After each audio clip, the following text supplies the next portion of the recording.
नमस्कार, स्वागत है आप सभी का एनएफ न्यूज पर। मैं हूं आपके साथ रोहित। संसद के शीतकालीन सत्र की शुरुआत हो चुकी है।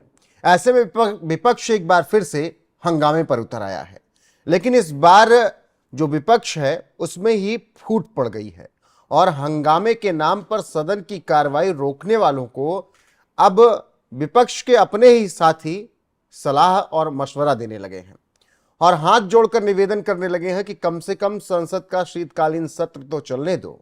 जिसके बाद ये तस्वीर साफ हो गई है कि विपक्ष जानबूझकर कोई भी सत्र संसद का नहीं चलने देना चाहता है, क्योंकि ममता बनर्जी ने जो बातें बोली हैं वो साफ संदेश दे रही हैं कि कहीं ना कहीं वो अपने ही साथियों को कटघरे में खड़ा कर रही हैं और उन्हें ही गलत बता रही हैं। संसद के शीतकालीन सत्र में अब तक लगातार हंगामा ही हो रहा है।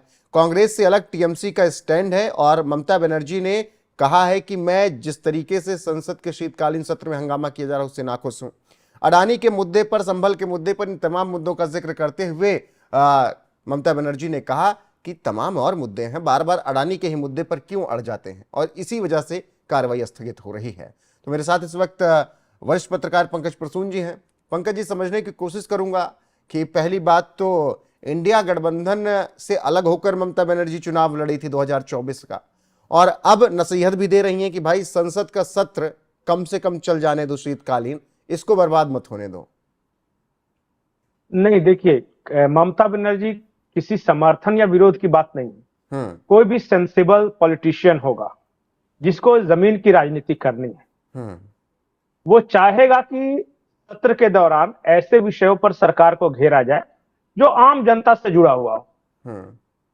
अब जो हाईफाई हैं, जिनको कोई मतलब नहीं आम लोगों से, वो अंडानी, पेगासस और पता नहीं क्या क्या बोलते रहेंगे। लेकिन बहुत सारे ऐसे मुद्दे हैं जो जनता के विषय है और इसलिए शायद ममता बनर्जी ने कहा है कि वो संसद में जनता की आवाज बनना चाहती है। और कोई भी, मुझे याद है कि जिस नेता को, जिसको आप जनाधार वाला नेता मानते हैं, आप नाम ले लीजिए किसी का भी, मैं बता दूंगा कि वो खुश नहीं है। अरे मुद्दा भी तो उस तरह का होना चाहिए ना, घेरने के लिए जो आम लोगों को भी लगे कि हाँ, इस बार विपक्ष ने कुछ दमदार मुद्दे पर घेरा है। अब जिस अडानी वाले मुद्दे पर वहां के कोर्ट ने ही खारिज कर दिया, वहां के अटॉर्नी जनरल ने ही बोल दिया, बस सिर्फ हंगामा करने के लिए हंगामा नहीं करना है ना। अच्छा बताइए, कितने प्रतिशत लोग हैं जो शेयर मार्केट में या फिर अडानी से जुड़े हुए? बिल्कुल। इस देश के 80% जो लोग हैं, उनके मुद्दों का क्या हुआ, उनके विषयों का क्या हुआ?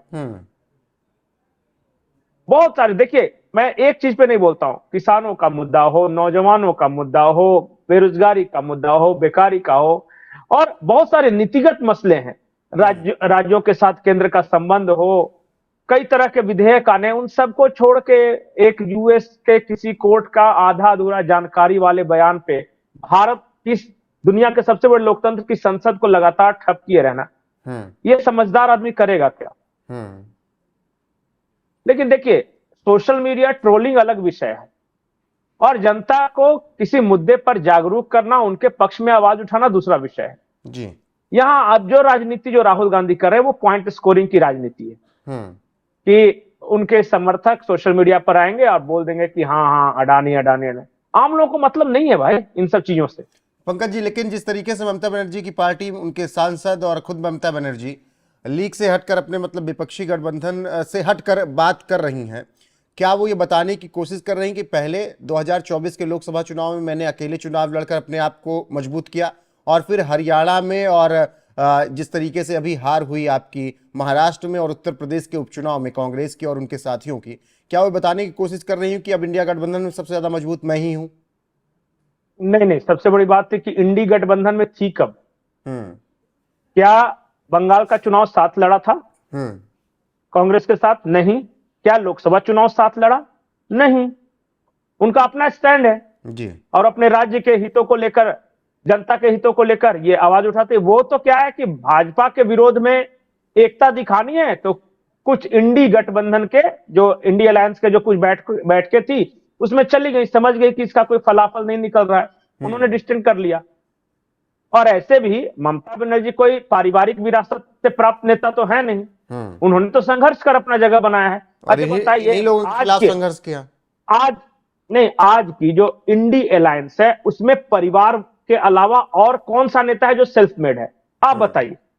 क्या लालू यादव के बेटे सेल्फ मेड है? क्या अखिलेश यादव के बेटे सेल्फ मेड है? वो सब बाप के नाम पे आए भाई। राहुल गांधी को देख लीजिए, डीएमके को देख लीजिए, हेमंत सोरेन को देख लीजिए, आप पार्टी गिनाते जाइए, मैं बताता जाऊंगा कि ये इस परिवार का, इस परिवार के वजह से है राजनीति में। तो इंडी अलायंस जो है वो सिर्फ परिवारवादियों का एक समूह है, चाहे वो मुफ्ती मोहम्मद सईद हो, फारूक अब्दुल्ला हो, जो सेल्फ मेड है, जो संघर्ष करके नेता बना है, वो इनसे नहीं अपने आप को रिलेट करता और वो जब तक सवाल उठाता रहता है। एक नेता ऐसा बता दिए जो इनके साथ है और वो सेल्फ मेड है, हाँ उसने अपने से खड़ा किया है। आम आदमी पार्टी थी, उससे भी अपने आप को डिस्टेंस कर लिया कि अरे बापा इन लोग के साथ नहीं सकेंगे हम। लेकिन हाँ, तो लेकिन आम अब आ आदमी जाए, पार्टी अलग, ममता बनर्जी की पार्टी अलग, नवीन पटनायक सेल्फ मेड इंसान है, उनकी पार्टी अलग, ये केसीआर है, उनकी पार्टी अलग। लेकिन अब पंकज जी आ जाएं संसद के शीतकालीन सत्र पर, जहां पर लगातार हंगामा हो रहा है, चर्चा नहीं हो पा रही है, स्थगित हो रही है सदन बार बार। प्रियंका गांधी भी आ गई हैं, अब संसद शपथ ले ली उन्होंने संविधान की कॉपी लेकर। लेकिन उससे आगे मैं ये जानना चाहता हूं कि क्या सरकार वाकई में इतना डरी और सहमी हुई है कि वह बोर्ड संशोधन बिल वो शीतकालीन सत्र में पेश नहीं कर रही है और कह रही कि बजट सत्र में देखेंगे? नहीं, जेपीसी का कार्यकाल बढ़ा दिया गया है फरवरी तक, इसका मतलब कि इस सत्र में पेश नहीं होने वाला। और ये डरी हुई सरकार नहीं है, रणनीतिक तौर पे ये करना। देखिए, मैंने आपको एक पहले वीडियो में बताया था कि नवंबर और दिसंबर का वो वक्त है जब इस देश विरोधी शक्तियां जो है यहां बड़े विप्लव की तैयारी में है और उन्हें एक्टिवेट कर दिया है और उन्हें एक मुद्दा चाहिए। पहले उन्होंने टारगेट किया कि अगर वक्फ बिल पेश करती है लोकसभा में तो हम वक्फ बिल के नाम पे लोगों को, मुसलमानों को सड़कों पर उतार देंगे। अब जेपीसी का कार्यकाल बढ़ा दिया तो फुस हो गया ये मुद्दा।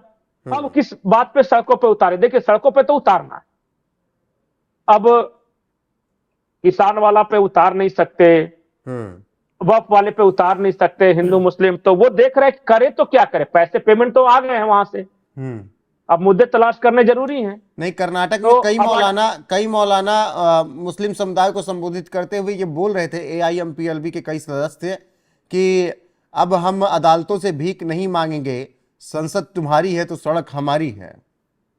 नहीं, ठीक है, तो यही तो माहौल बना रहे थे। उन्हें बहुत उम्मीद थी कि केंद्र सरकार मौजूदा सत्र में वह बिल पेश करे, हमें सड़कों पर उतरने का मौका मिले, एक बार फिर शाहीन बाग की तरह का माहौल बने या किसान आंदोलन की तरह का माहौल बने। लेकिन केंद्र सरकार ने फुस कर दिया वो विषय। अब ये करे तो क्या करे? तो ले दे के अडानी है उसका झाल बाजार और वो पब्लिक उसके नाम पे तो उतर सकती नहीं। पब्लिक क्या इन्हें तलाश है। अब तो मोदी के विरोधी भी उस पर सवाल उठाने लगे हैं कि भाई कब तक अडानी लेके घूमोगे? नहीं, अखिलेश यादव ने बहुत स्पष्ट शब्दों में कहा। उन्होंने एक मीडिया कर्मी से बात करते हुए कहा कि देखिए, कांग्रेस से हमें प्यार व्यार है नहीं, वो तो सामने भाजपा है तो इसको साथ लेके घूमना पड़ता है, क्योंकि साथ लेके नहीं घूमेंगे तो अलग लड़ेंगे तो कुछ मुस्लिम वोट काट लेंगे, ये तो हमारा नुकसान है और हमें कांग्रेस से कुछ लेना देना। अब इससे ज्यादा स्पष्ट रूप से और क्या बोलेगा? उन्होंने तो कहा कांग्रेस खत्म हो चुकी है। हाँ, नहीं तो कांग्रेस ने भी कह दिया है कौन अखिलेश फखलेश, तो दोनों तरफ से ये सब चलते रहता है। ठीक है, देखिए, महाराष्ट्र में अखिलेश यादव को साथ में नहीं लिया, मध्य प्रदेश में साथ में नहीं लिया, हरियाणा में साथ में नहीं लिया, तो काहे का प्यार? ये मजबूरी का प्यार है ये कि उत्तर प्रदेश में अगर कांग्रेस अलग लड़ गई, अखिलेश अलग लड़ गए तो भारतीय जनता पार्टी और बेहतर कर लेगी, तो इसलिए वजह से दोनों साथ हैं। और कोई एक पॉइंट बताइए जिस मुद्दे पर ये दोनों साथ हैं, सिर्फ मुसलमानों का वोट एकजुट रखने के लिए, और कोई विषय नहीं। बिल्कुल। और अब तो बीजेपी और मोदी के विरोधी भी लगातार उनके पक्ष में एक तरीके से बयान दे रहे हैं। ममता बनर्जी के मंत्रियों, ममता बनर्जी के सांसदों और खुद ममता बनर्जी की टिप्पणी कहती है कि जो बीजेपी चाह रही कि संसद सत्र शीतकालीन का चल जाए, वही वो लोग भी चाह रहे हैं। बाकी कांग्रेस अडानी के मुद्दे पर हर बार संसद में हंगामा करके स्थगित करवा दे रही है। बहरहाल आपकी राय क्या है? ममता बनर्जी जिस तरीके से बयान दे रहे हैं, उनके सांसद डेरेक ओब्रायन जिस तरीके से बयान दे रहे हैं कि संसद का शीतकालीन सत्र अच्छे से चलना चाहिए, बातचीत अच्छे मुद्दों पर होनी चाहिए, उस पर आपकी राय क्या है? कमेंट में जरूर बताइएगा। पंकज जी, जुड़ने के लिए, विस्तार देने के लिए चर्चा को बहुत बहुत शुक्रिया। और दर्शक लगातार बने रहे, यहाँ पर तमाम खबरें आपको मिलती रहेंगी। नमस्कार।